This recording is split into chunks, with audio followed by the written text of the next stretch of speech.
Tribuners, selamat sore Medan. Ketemu lagi dengan aku Ica dan aku Joy di Selamat Sore Medan. Nah, seperti biasa nih, kali ini kami bakalan mengisi sore hari di Tribuners dengan 3 berita yang paling banyak dibaca sama kalian semua.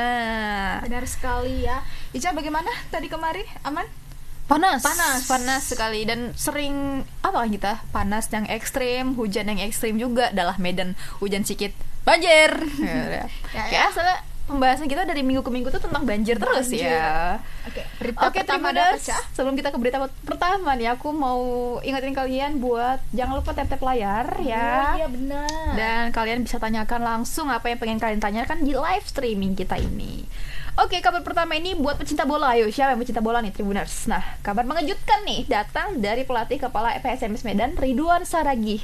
Pelatih berlisensi AFC itu memutuskan mengundurkan diri dari bangku kepelatihan tim PSMS Medan di kompetisi Pegadaian Liga 2 musim 2023-2024. Wih, jadi ini memang belakangan udah kenceng nih Joy kabar kalau misalnya dia ini bakalan keluar nih dari PSMS. Mengundurkan diri. Dan ternyata benul nih pada hari ini gitu. Nah, Ridwan Saragih mengatakan keputusan yang mundur dari bangku kepelatihan PSMS Medan setelah Direktur Utama PSMS Medan Arifuddin Maulana mendatangkan satu sosok pelatih baru. Gitu ya. Nah, Ridwan pun berpesan kepada para pengawas PSMS Medan yang ditinggalkannya agar terus bekerja keras untuk meraih yang terbaik untuk PSMS Medan. Serta ia juga berharap nih untuk tim yang berjuluk Ayam Kinantan itu bisa lolos kompetisi Liga 1 di musim depan. Amin. Amin. Nah, sementara itu saat ini Tribun Medan sedang mengupayakan mengkonfirmasi nih manajemen PSMS Medan terkait keputusan Ridwan Saragih ini mundur sebagai pelatih di skuad Ayam Kinantan. Nah, kira-kira ini kan kabarnya udah lama nih tergembor-gemborkan. Kenapa gitu ya? Penyebabnya apa? Nanti kita bakalan cakap-cakap nih sama reporter kita di lapangan. Tapi sebelum itu kita ada video nih Tribuners, kita saksikan dulu video yang berikut ini. Baik, terima kasih ya. Yang pertama, semalam kita selesai training di Pancing. Malam sekitar pukul 7.00 ya. Saya dihubungi oleh Pak Dirut dari Jepang menyampaikan bahwasanya demi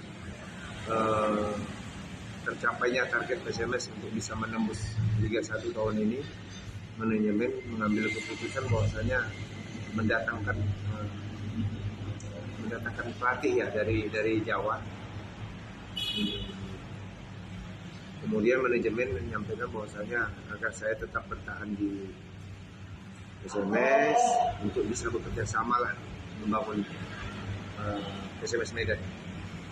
Tapi saya ambil keputusan bahwasanya demi kebaikan PSMS Medan, demi tercapainya tujuan PSMS Medan, alangkah baiknya saya ambil keputusan untuk mengundurkan diri dari PSMS Medan. Artinya tidak mungkin satu kapal ada 2 nakoda. Jadi tujuan saya baik, niat saya juga ikhlas. Artinya saya ambil keputusan ini agar PSMS bisa lebih baik lagi ke depan. Dan ini coach, ini kan pemain PSMS Medan semuanya itu adalah pilihan coach sendiri ya? Iya. Kira-kira ada yang mau disampaikan kepada mereka coach karena yang ditinggalkan? Kepada para pemain PSMS Medan, saya sampaikan bahwasanya mereka harus tetap profesional. Siapapun yang melatihnya, jangan pernah keluar dari tujuan utama PSMS Medan agar PSMS Medan bisa berprestasi tahun ini dan tetap semangat dan tetap jaga kebersamaan. Coach, setelah nanti ini mengundurkan diri dari PSMS Medan, aktivitas kita sehari-hari mau kemana? Atau ada tim yang baru coach? Ya, alhamdulillah sudah ada 2 tim ya, Liga 2 yang menghubungi. Dan 1 tim Liga 1 juga ada yang menghubungi. Tetapi saya berpikir saya mau kolindon dulu, fokus ke usaha dulu. Belum ada niat ya coach, sementara ya? Sementara saya belum dulu, saya fokus ke pekerjaan dulu. Dan yang terakhir coach, ada harapan untuk PSMS Medan coach? Karena kan udah 2 kali ya di sana ya, dulu sebagai asisten ya? 3 kali sama ini. Oh 3 kali ya? Iya, saya di 2017 asisten juga, waktu itu kita lulus Liga 1. Kemudian di 2021 saya asisten sampai 8 besar, dan yang sekarang yang ketiga musim. Ya pastinya harapan saya doa terbaik buat PSMS Medan. Semoga bisa lolos Liga 1 tahun ini. Ridwan Saragi. Ya itu dia ya pengakuannya. Nah tapi ini ada yang nanya nih Joy dari Zero nih, dari Bang Zero, kenapa mengundurkan diri? Nah itulah Bang, udah kita hadirkan di sini reporter kita di lapangan, ada Bang Aprianto yang akan siap menjawab pertanyaan Abang nih. Halo Bang Aprianto, selamat sore. Selamat sore Bang Aprianto. Ya, Sore Kak Ida dan Kak Joy. Bangnya langsung tribun-tribunan itu ya. Oke, Bang Aprianto nih, langsung aja lah Bang, dijelasin kenapa sebenarnya sih alasan dari pelatih PSMS Medan ini Ridwan Saragi mengundurkan diri Bang? Ya, selamat sore Tribuners. Memang kabar ini sangat mengejutkan, di mana memang sebelumnya pada hari Rabu malam itu kami awak media ini masih sempat mewawancarai Ridwan Saragi di kabin mini vaksin waktu pada saat latihan rutin, di mana semalam dia masih menyebutkan akan membawa 25 pemain ini ke Semen Padang untuk laga ronda. Pagi tadi saya mendapatkan kabar langsung dari Ridwan Saragi, dia menyebutkan bahwa dia sudah tidak di PSMS Medan lagi. Dia menyebutkan alasan tersebut karena memang direktur utama PSMS Medan, Arifudin Maulana, sudah membawa salah satu pelatih untuk mengisi di pelatihan di tim PSMS Medan. Dan dia juga menyebutkan bahwa dia tidak ada di pusat atau di buang PSMS Medan karena memang direktur utama PSMS Medan sendiri menyebutkan agar dia berduet dengan pelatih yang dibawa atau yang masukkan pada tim PSMS Medan saat ini. Namun menurutnya di dalam satu tim atau di sebuah kapal yang tidak boleh ada satu atau dua pemimpin, sehingga dia mengundurkan diri karena jika ada dua kepala di dalam satu tim itu, dengan sebutkan itu bisa menjadi hal yang buruk. Sehingga dia lebih memutuskan untuk mengundurkan diri demi kebaikan tim PSMS Medan di kompetisi Liga 2 ini. Dalam saat ini dia lebih memilih untuk lanjutkan usaha atau melanjutkan pekerjaan dia.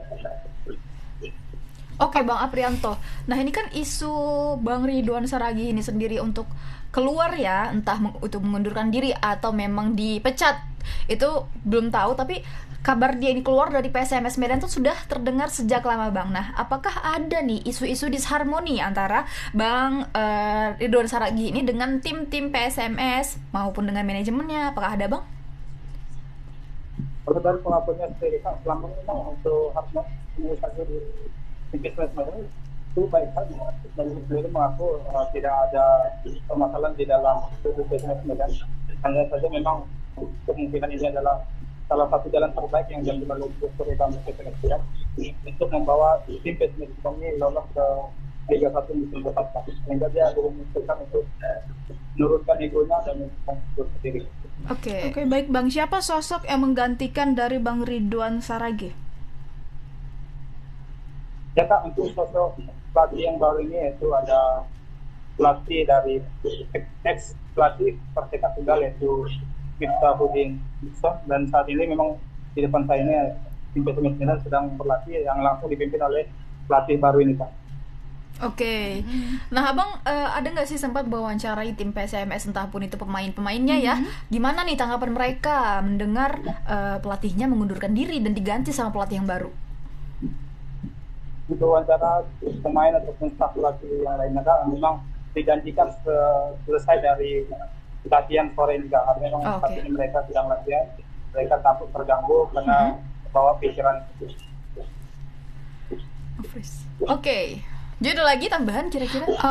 Ada. Apa sih yang dilihat dari ketua PSMS ini sehingga sehingga memilih pelatih yang baru ini Bang? Apakah sepak terjangnya tinggi, Benar, banyak apa sudah pengalamannya? berpengalaman? Ya Kak, dari yang saya konfirmasi ke direktur teknik PSMS Medan ada Pak Andi Mazda, dia menyebutkan itu tidak ada masalah di bangku pelatihan PSMS Medan, hanya saja mereka ingin melakukan penyegaran dan juga melakukan perubahan untuk PSMS Medan ini agar memberikan hasil yang baik di kompetisi Liga 2 musim ini. Dan mereka sendiri menyebutkan rencananya memang sosok pelatih yang baru ini ingin diduetkan ke pelatih Ridwan Saragi. Namun dia dengan bertulus hati, dia lebih memilih untuk mengundurkan diri pada hari ini. Seperti yang disebutkannya, agar tidak ada dua kepala di dalam satu. Oke, baik. Terima kasih Bang Aprianto atas laporannya. Kami tunggu update-annya mengenai bagaimana ya pandangan dari tim PSMS Medan ketika berlatih dengan pelatih yang baru. Terima kasih Bang Aprianto. Selamat beraktivitas. Selamat sore. Selamat sore Kak Zoe dan Kak Kusya. Oke, ya itu dia. Ya alasannya sebenarnya kayak agak-agak ini ya, mengganjal ya, karena nggak bisa dipimpin oleh 2 orang gitu. Kayak kenapa harus 2 diganti? Iya. Kenapa nggak tetap aja? Ya, mungkin ini juga bakal menjadi tanda tanya publik ya, khususnya nih cowok-cowok yang suka bola nih. Bagaimana pandangannya?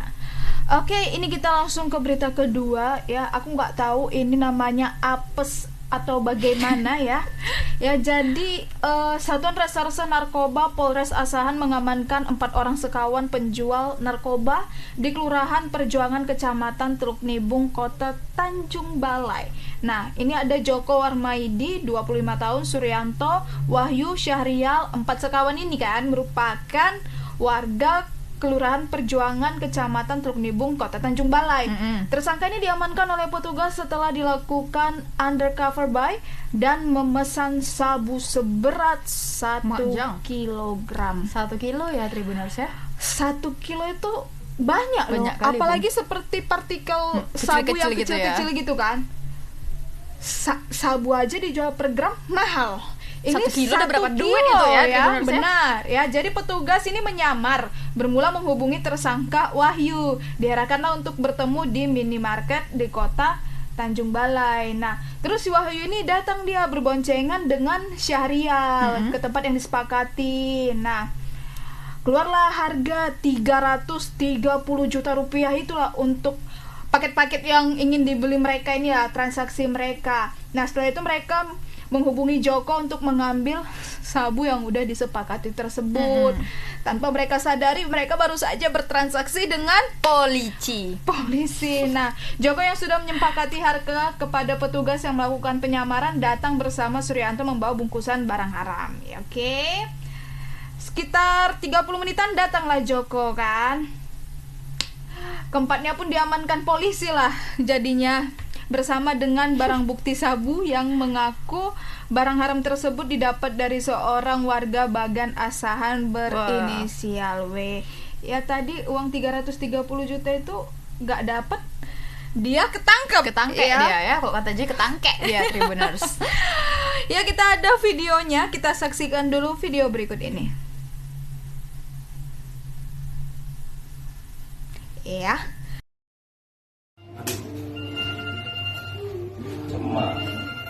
Kan dari mana? Salah. Ya udah. Minum. Duduk. Kok duduk? 1 kilo masih nampak. Tapi kan tadi dulu. Oh, duduk dulu. Hah? Aku dari langsung dulu. Dari mana kau ambil? Oh. Pak tengok aku. Ya. Hah? Ya sudah foto aja. Ya. Nah, tutup dulu, Bang. Ini paket ya? Apa itu? Ini ya? Iya. Memang isinya udah memang itu jelas. Iya. Saya pun tak tahu isinya apa ya. Mata kami inilah namanya sabu-sabu itu. Ya. Yang mau menjual ini. Itu dia. Itu kondisinya kayak di rumah gitu Iya, ya? kayak di rumah. Di rumah rame-rame, mungkin karena udah ketangkep ya, mungkin diarahkan di mana kawanmu 2 lagi Iya. ya, gitu ya. Sehingga Kamu dapat itu kayak tambah. sarangnya, apakah ada barang bukti lain? Mhm. Untuk menjawab semua pertanyaan itu, kita sudah terhubung bersama reporter kita di lapangan. Ada Bang Alif. Halo Bang Alif. Halo Bang Alif. Selamat sore ya Halo, Bang. selamat sore Joy. Halo, selamat sore Ica. Selamat sore Medan. Oke. Oke, Bang Alif, boleh diceritakan bagaimana kronologi mengenai transaksi ini bisa terjadi ya, Bang? Kok bisa sama polisi? Iya, Apakah sengaja nih benar. dijebak? Apakah mereka nggak mengetahui, pasti nggak mengetahui ya, Iyalah. tapi bolehlah Abang jelaskan biar lebih detail lagi kepada Tribuners. Ya, terima kasih Kak. Tadi saya baru wawancara dengan Kasat Eskrim dan juga Kasat Narkoba maksud saya. Biar lebih jelasnya saya berikan kepada Kasat Narkoba langsung ya Kak ya. Boleh. Menjelaskan ya Kak ya. Halo Pak. Halo Selamat Bapak. sore teman-teman Tribun Medan. Iya, sore Selamat Pak. sore Bapak, senang sekali ya kita diberi kesempatan langsung Untuk langsung berbicara bergobrol nih. dengan Bapak. Oke Bapak, mungkin boleh dijelaskan mengenai kronologi bagaimana transaksi tersebut bisa terjadi ya, sehingga mereka tidak mengetahui penyamaran Bapak polisi. Silakan Ya Bapak. baik, Mbak, sedikit dijelaskan. Jadi petugas ini melakukan undercover dari proses penyelidikan. Jadi ada seseorang yang menurut laporan informasi dari masyarakat, orang ini melakukan banyak transaksi di daerah tersebut. Jadi petugas melakukan penyamaran atau undercover sehingga pelaku atas inisial W menawarkan sanggup menyediakan narkotika dalam bentuk sabu atau metafetamin dengan harga 330 juta kepada petugas yang sedang melaksanakan cover. Sehingga kami petugas menyanggupi dan yang bersangkutan memanggil lagi kawannya untuk datang. Jadi kami di situ sudah ada 3 pihak artinya. Jadi yang menawarkan dan memiliki barang. Jadi pemilik barang berkomunikasi dengan kami dari petugas yang melakukan cover, menyanggupi untuk menyediakan dengan jumlah 1 kilogram atau 1000 gram narkotika jenis metafetamin tersebut kepada petugas yang melaksanakan undercover, sehingga kami petugas diajak ke rumah salah satu dari para pelaku. Kami mengikuti dan benar adanya pelaku lainnya membawa barang tersebut ke dalam rumah, sehingga langsung dilakukan penangkapan terhadap keempat. Di sini ada 4 pelaku laki-laki. Oke. Nah Pak, ini kan sengaja ya berarti ya polisi menjebak lah nih undercover buy. Nah berarti itu 1 kilogram sabu itu juga permintaan dari pihak kepolisian ya Pak? Jadi awalnya ada negosiasi, awalnya ada negosiasi dari pelaku utama. Jadi karena kami juga tidak mau menimbulkan kecurigaan, jadi kami berhati-hati melakukan negosiasi dan terakhir pelaku yang bernegosiasi dengan petugas yang melakukan penyamaran menyanggupi untuk menyediakan 1 kilogram. Oke, nah itu semua rangkaian jual sampai dia bawa barangnya itu dalam 1 hari ya Pak? 1 hari. Mereka ada gerak-gerik gitu nggak sih Pak? Curiga nih dengan polisi yang sedang menyamar sampai mereka itu begitu nekat ya membawa calon pembelinya ke rumah gitu. Secara nggak sengaja kan mereka menunjukkan ini loh markas kami, seperti itu Pak. Jadi yang perlu diketahui juga sebelumnya memang kami sudah melakukan penyelidikan terlebih dahulu. Jadi untuk orang-orang yang sekiranya sering melakukan transaksi. Nah, untuk pertanyaan kenapa mereka berani membawa orang asing ke rumahnya untuk melaksanakan transaksi? Karena yang pertama petugas kami melaksanakan undercover hanya 2 orang. Sedangkan mereka total pelaku ada 4. Dan kalau kami ikut ke wilayah mereka merasa aman karena itu merupakan wilayah mereka, menguasai lah lapangan. Sehingga mereka ya bersedia aja gitu membawa orang.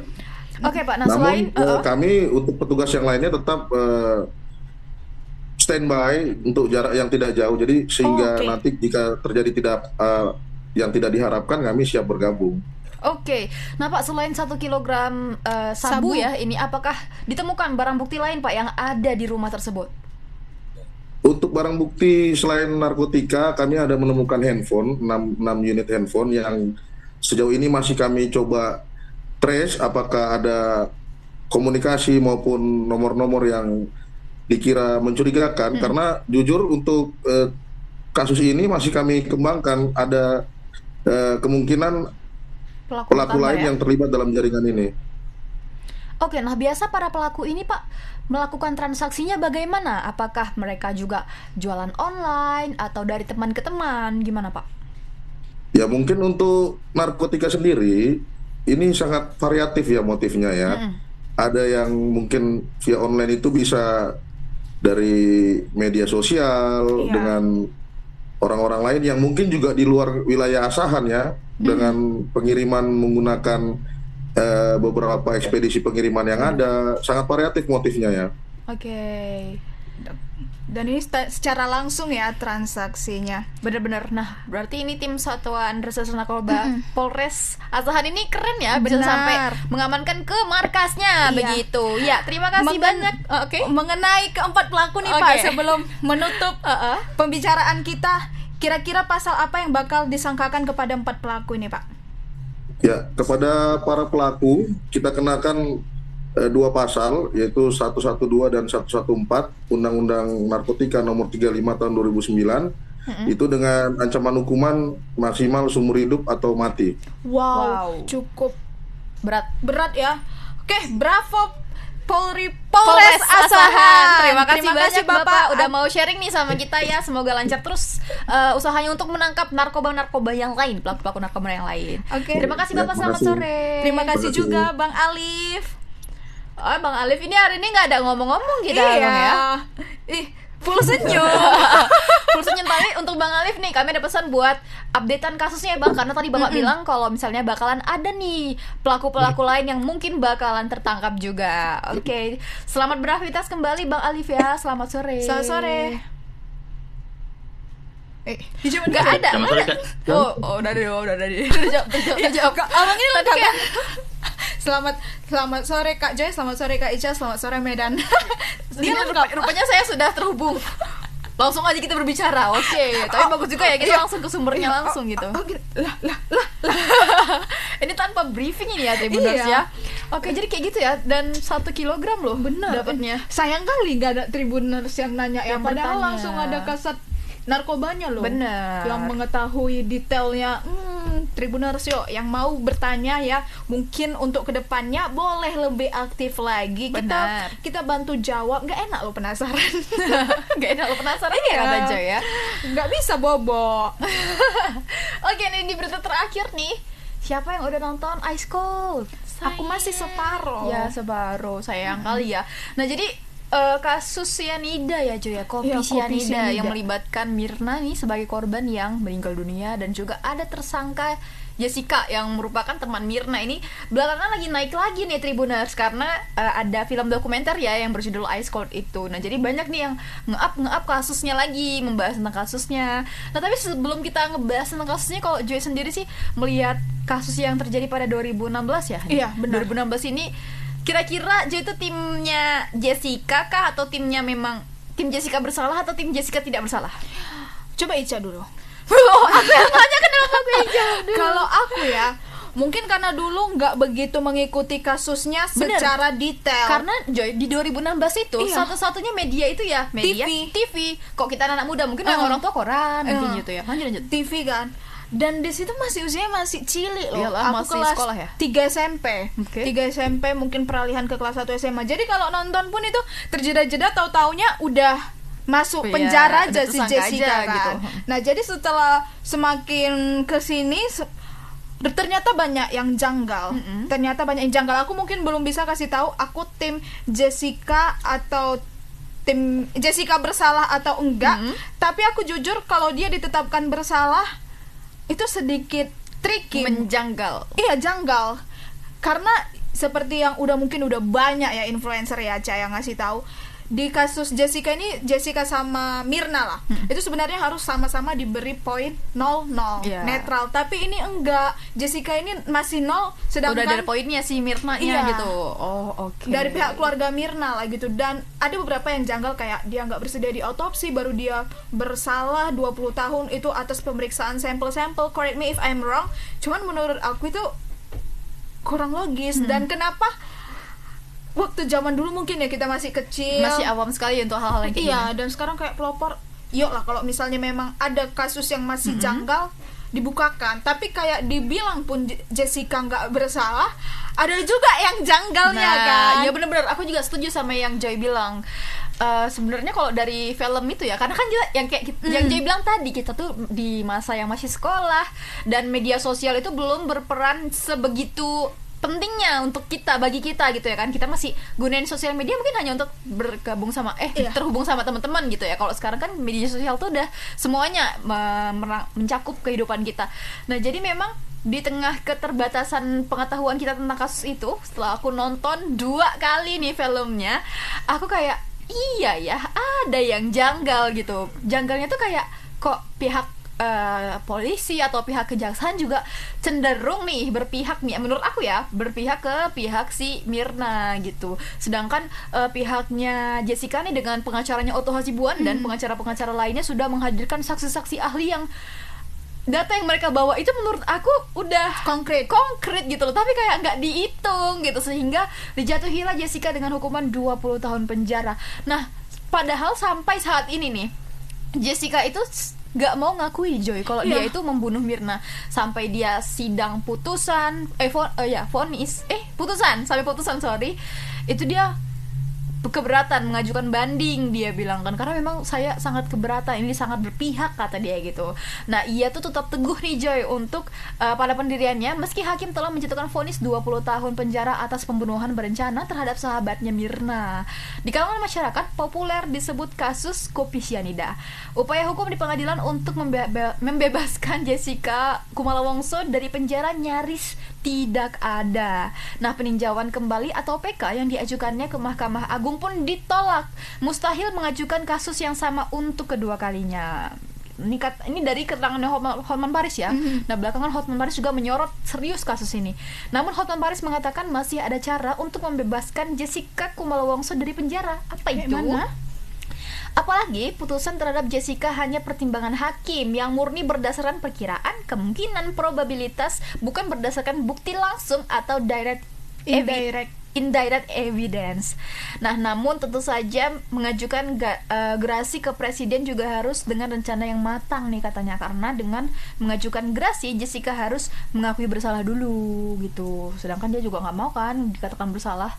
Dengan kata lain, jangan sampai blunder serta merta mengajukan gerasi namun ujung-ujungnya ditolak. Nah, diakui Hotman, pendapat tersebut memang kelihatan bodoh karena Jessica harus mengakui kesalahan. Nah, tapi itu salah satunya upaya hukum nih dari Bang Hotman Paris, karena upaya hukum melalui pengadilan sudah tertutup ya, sudah ditolak semuanya nih upaya-upaya dia. Ia pun mengimbau netizen jika ingin Jessica bebas untuk rame-rame mengajukan permohonan gerasi ke presiden langsung. Oke, nah jadi ini nggak melalui pengadilan, nggak melalui polisi lagi, karena udah bener-bener hopeless ya, udah ditolak semuanya. Ia mengatakan demikian karena peninjauan kembali atau PK merupakan keputusan final di pengadilan. Maka satu-satunya cara adalah mengajukan gerasi. Diketahui upaya banding Jessica sama sekali tak membuahkan hasil nih. Kemarin kita bertanya-tanya kan. Nah, vonis 20 tahun yang diputus hakim di PN Jakarta Pusat tidak berubah di jenjang peradilan selanjutnya. Waduh. Pada 7 Maret 2017, Pengadilan Tinggi DKI Jakarta mengeluarkan putusan bernomor 393 ID 2016 PT DKI tahun 2017. Melalui putusan tersebut nih Tribuners, Hakim Elang Prakoso Wibowo, Sri Anggrawati dan Pramodana Atmaja menguatkan putusan PN Jakarta Pusat yang menjatuhkan vonis 20 tahun. Berarti bandingnya ditolak ya? Benar sekali, bandingnya ditolak. Baru yang waktu Jessica membacakan pleidoinya, sedihnya. Sedih sekali. Yang dia bilang semua orang menganggap saya sampah, katanya gitu. Keadilan memang kalau dalam sebuah case kan harus ada yang bersalah, tapi kayak bener yang dibilang Bang Hotman tadi, hakim itu memvonis dia bukan dengan bukti gitu loh, nggak ada bukti yang menunjukkan kalau dia yang naruh sianida, sedangkan kayak sianidanya cuma 0,2 gram ya kalau nggak salah. Nah, itu sebenarnya nggak harus menyebabkan kematian. Dah gitu juga kayak dia tidak diotopsi ternyata. Iya benar gitu. Seperti kayak, tapi sebelum kita cakap-cakap, kita nonton videonya dulu. Ada videonya ternyata ya. Ya, tonton dulu videonya yang berikut ini. Bagaimana caranya menyelamatkan Jessica yang divonis bersalah atas sesuatu perbuatan yang belum pasti bersalah, karena sudah tingkat putusannya sudah PK, sudah tidak bisa dirubah lagi. Putusannya sudah yang tertinggi, sudah tidak bisa lagi dirubah. Caranya adalah, kalau memang pimpinan negeri ini sependapat dengan saya bahwa jangan hukum orang yang belum pasti bersalah, terbukti bersalah. Caranya adalah, satu-satunya adalah pastikan dulu bakal diampuni. Minta Jessica ajukan gerasi ke presiden. Tapi tentu dengan catatan di belakang layar sudah ada komitmen akan dikabulkan gerasinya tersebut. Karena apa? Gerasi artinya mengakui perbuatan. Kalau sampai Jessica permohonan gerasinya ditolak, maka makin blunder bagi Jessica. Karena gerasi itu artinya mengakui perbuatan. Tapi satu-satunya jalan untuk membebaskan dia, proses hukum hanya ada itu. Sudah tidak ada PK di atas PK. PK tidak bisa 2 kali. Maka satu-satunya jalan hanya dengan gerasi dari presiden. Tapi tentu dengan catatan, gerasi hanya diajukan kalau sudah ada komitmen sebelumnya bahwa Presiden RI akan mengabulkan gerasi dari Jessica Kopi Cyanida tersebut. Ya, itu dia ya. Bagaimana menurut Ica? Apakah udah 7 tahun ya Jessica di penjara? Kan kurang lebih 6 atau 7 tahun. Dan dia itu bersikukuh tetap mengatakan tidak. Tapi dia dikasih nih kesempatan. Mungkin cara lah. Gerasi tadi ya. Yang bisa ditempuh dengan cara mengakui kesalahan. Sebenarnya tuh serba salah kali sih kalau aku di posisinya si Jessica ya. Kayak dia udah menjalani hukuman selama 7 tahun kurang lebih, dan itu bukan waktu yang singkat. Anak-anak kok 7 tahun tuh udah besar, udah siap SD, SD kelas dan 1. langsung SMP dia gitu kan. Nah sedangkan dia harus dengan kebertolak belakangan dia atas segala yang dituduhkan sama dia harus menerima hukuman, dia harus dipenjara, bukan enak gitu kan. Nah sekarang ada jalan keluar, tapi satu sisi dia harus mengorbankan segala perjuangan dia yang dia bilang dia tuh nggak bersalah, tapi dia harus mengaku bersalah di sini. Nah itu merupakan satu-satunya jalan. Jadi aku bilang tadi sangat-sangat serba salah nih posisi Jessica ya ini. Ya dia mungkin 2 pilihan ya, dia mau lebih ringan hukumannya tapi dia mengorbankan harga diri dia, atau dia tetap mempertahankan harga diri dia kalau memang dia tuh tipe orang yang berpendirian gitu ya, tapi dia harus terus menjalani hukuman sampai 13 tahun 13 tahun lagi menuju 20 tahun 20 tahun. Aku pun mungkin berat lah sama dia itu ya, mengakui itu. Aduh, nggak terpikirkan aku. Nah tapi Joy tau nggak plot twistnya dari Ice Cold ini? Banyak netizen yang bilang kayak jangan-jangan ini tuh project keluarganya Jessica gitu. Project keluarga Jessica. Project keluarga besar Jessica. Dia adanya film ini. Iya, jadi kayak ini tuh suatu bentuk speak up secara tidak langsung mungkin ya, biar netizen sendiri lah yang menilai. Iya, karena dua-dua orang ini bukan dari keluarga yang biasa-biasa saja. Bukan dari keluarga yang biasa-biasa saja. Orang kaya kan? Orang kaya dua-duanya. Iya kan? Dan itu kalau bisa nonton filmnya tuh ayahnya, memang bukan pas di film aja sih, dari dulu persidangan ayahnya Mirna itu cenderung vokal ya untuk membela mati-matian anaknya. Bukan membela, lebih ke dia tuh yakin sekali Jessica yang membunuh. Kayak dari awal film juga dia udah bilang she's the killer. Oh ya, masalah yang autopsi tadi kan nggak ada kan autopsi, hanya sampel dari lambung gitu yang diambil. I mean gini loh, sampel itu istilahnya kita belajar sepersekian persen dari populasi bener. Yang dianggap bisa mewakili populasi kan. Tapi dalam kasus seperti ini apakah mungkin bisa hasilnya konkret 100%, sedangkan benar-benar di autopsi aja hasilnya itu mind blowing gitu kan, apalagi yang dengan sampel dan udah dapat 0,2 gram. Aduh, harus kayak aku tuh menyesalkannya kenapa dulu aku tuh belum bisa detail ini untuk berpikir tentang kasus itu. Malah kasus itu naik banget ya kemarin ya. Semua media itu Tribuners tertuju pada kasus kopi cyanida itu. Sampai ini loh, sampai ke luar negeri juga. Iya, ke luar negeri. Karena dulu Jessica itu juga kan, Jessica sama Mirna kan kuliah tuh di Australia. Nah, jadi kayak dulu pun Jessica pernah punya pengalaman yang kurang enak lah di Australia. Pernah ada juga kasus dia tuh nabrak panti jompo. Jessica. Nah, dari situ dia tuh kayak dicurigai punya kelainan mental, jiwa. kelainan jiwa gitu, punya sakit jiwa di situ karena juga dia terbukti telah mengkonsumsi berapa obat Pil tidur. bukan pil tidur, obat ketenangan jiwa gitu. Oh, ketenangan jiwa. Obat untuk penyakit jiwa gitulah. Nah, jadi kayak aduh, ini tuh kasus sudah berjalan 7 tahun, anak orang udah di penjara, tapi kayak masih kita nih sebagai ya masyarakat awam aja masih bertanya-tanya kan. Tapi aku nggak tahu ya kejelasannya. Oke. Kita tahu Mirna ini udah berkeluarga kan? Punya suami. Iya lah, berkeluarga, punya suami. Tapi tetap lebih vokal bapaknya dari ayahnya suaminya, kan? bener-bener. Dan di film itu juga suaminya kalau nggak salah cuman ada satu scene deh yang ngobrol, dan itu cuman dia bilang gini, jadi si Jessica itu punya pacar. Nah, Mirna ini kayak kurang suka sama pacarnya si Jessica ini. Jadi kayak mungkin cara si Mirna menegur Jessica itu kurang pas gitu. Tapi kayak waduh, mereka tuh udah berteman lama gitu kan, dari masa kuliah juga, teman seperjuangan lah gitu. Iya. Sayang sekali sebenarnya nggak diautopsi lah. Kita nggak tahu entah dia memiliki riwayat penyakit, entah alergi bisa jadi kan. Nah, itu yang menjadi jurus dari tim kuasa hukumnya si Jessica ini, Joy. Jadi kayak bisa jadi dia tuh meninggal karena gara-gara GERD. Dia kan abis minum kopi tuh, tadi dia nggak tahan atau gimana. Bisa jadi bukan cyanida penyebabnya, dan bukan Jessica tidak terlibat gitu loh. Karena kan Desya, ada juga case, mungkin ini penutup, di luar negeri. Dia itu lagi pacaran dan lagi ciuman. Dia bersama pacarnya tiba-tiba meninggal abis ciuman. Iya, aneh kan, janggal. Kenapa nggak ada racun atau apa-apa? Ternyata karena pacarnya habis makan selai kacang. Dan dia alergi kacang. Sama kan? Meninggal kan?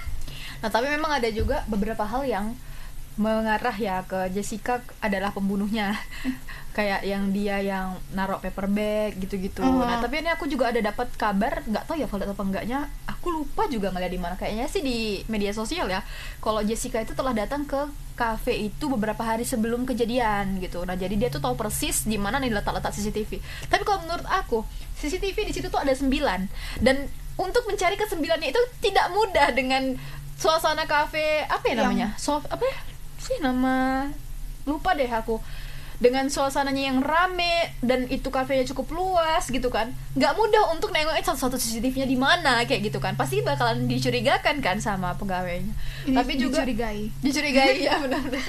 Dan di situ owner dan si pembuat kopi di film itu diwawancarai, mereka juga ada sih beberapa scene yang menunjukkan gelagat mencurigakan dari Jessica. Enggak, dari merekanya.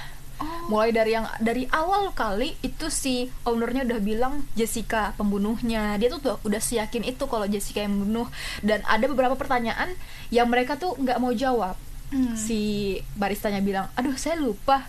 Padahal tuh yang ditanya tuh penting banget, karena mereka kan diperiksa nih sama pihak kepolisian. Jadi sebelum diperiksa itu mereka rapat, kayak rapat internal. Jadi ditanya lah apa isi rapat itu. Aduh saya lupa, kata itu kejadian udah cukup lama, kayak itu tuh penting loh, kamu nggak mungkin lupa.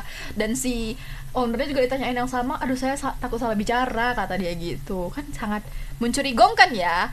Tapi sebenarnya tim mana sih? Aku nggak bisa tim mana-mana. Soalnya kayak di dua kubu ini sangat ada hal yang mencurigakan juga gitu. Jadi nggak mau menjudge sih. Tapi asik sih memang kalau misalnya ada kesempatan untuk berbicara langsung mungkin. Dan kasihannya Jessica itu nggak ada diwawancarai mengenai ini kan. Padahal coba dong kalian lihat tentang film dokumenter, pasti ada aja mereka berbicara. Itu juga yang disayangkan. Kenapa Jessica tapi udahlah. Ini kayak jatuhnya kita terlalu pro. Ya, namun itulah Tribuners. Kalau belum nonton filmnya coba ditonton dulu. Ya, kayak Joy kan belum nonton filmnya full kan. Coba ditonton ya. Ice Cold di situ di Netflix. Iya, di Netflix. Ya, kalian bisa nonton. Dan kalian tim mana? Jessica bersalah atau Jessica belum tentu bersalah? Benar. Oke, itu dia ya Tribuners ya, 3 berita kita hari ini seru juga ya. Di berita terakhir kita menguras emosi. Udah gak terasa dah lumayan lama juga nih kita ya menemani Tribuners kalian. Terima kasih juga Tribuners atas atensinya. Untuk kalian yang mau baca berita di seputaran kota Medan, nasional maupun internasional, langsung aja ke portalnya Tribun Medan. Ada di www.medan.tribunnews.com, atau bisa ke media sosialnya di sini ya, di bawah ini yang ada centang birunya. Aku Ica dan aku Joy beserta kru yang bertugas pamit undur diri. Bye Tribuners. Selamat Selamat sore Selamat Medan. sore Medan.